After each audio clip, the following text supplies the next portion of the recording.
ഇന്ന് നമുക്ക് കണ്ണൂർക്ക് പോകേണ്ട ഒരു ആവശ്യം ഉണ്ടായിരുന്നു. അതുകൊണ്ട് തന്നെ ഏർലി മോർണിംഗ് ജിമ്മ് തീർത്ത് ഏകദേശം 5:30 പോയി. അത് ഷൂട്ട് ചെയ്യാൻ പറ്റിയില്ല. പോന്ന് കഴിക്കാൻ വേണ്ടിയിട്ട് 2 മീല് പ്രിപ്പയർ ചെയ്തു ഞാൻ.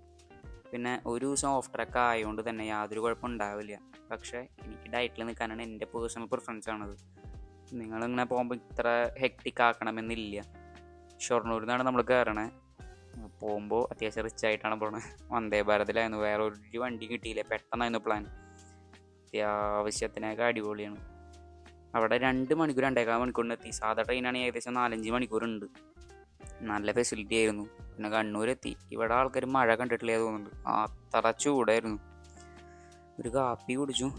നമുക്ക് അവിടെ നിന്ന് തലശ്ശേരിക്കാണ് പോകേണ്ടത്. അവിടെ നിന്ന് ഏകദേശം 15 മിനിറ്റ് ഉള്ളൂ. അവിടേക്ക് നമ്മൾ ട്രെയിൻ കയറി ആൾക്കാരെ മീറ്റ് ചെയ്തു, നമ്മുടെ കാര്യം നടന്നു. പക്ഷേ ഫുഡ് അടിക്കാൻ കയറി. അവൻ ലോഡഡ് ഫ്രൈസ് കഴിച്ചു. നമ്മൾ സ്റ്റേഷനിലേക്ക് വന്നിട്ട് നമ്മുടെ ചിക്കൻ ആൻഡ് റൈസ് ഡിസിപ്ലിൻ. ഞാനും കഴിക്കാറുണ്ട്, ഒരു ദിവസമൊക്കെ ഫുള്ള് കഴിക്കും. പക്ഷേ അത് വല്ലപ്പോഴേ സംഭവിക്കുള്ളൂ. അതുകൊണ്ടാണ്, കാരണം എനിക്ക് ആ ഒരു ഗോൾ ഫിസിക്ക് എൻ്റെ മനസ്സിലുള്ളത്. അതിനുവേണ്ടി എത്ര സാക്രിഫൈസ് ചെയ്യാൻ ഞാൻ റെഡിയാണ്. അതുകൊണ്ടാണ് ഞാൻ ഇത്ര പണിയെടുത്തിട്ടും ഇങ്ങനെ മീൽ പ്രിപ്പ് ചെയ്ത് പോകണം. Stay strong.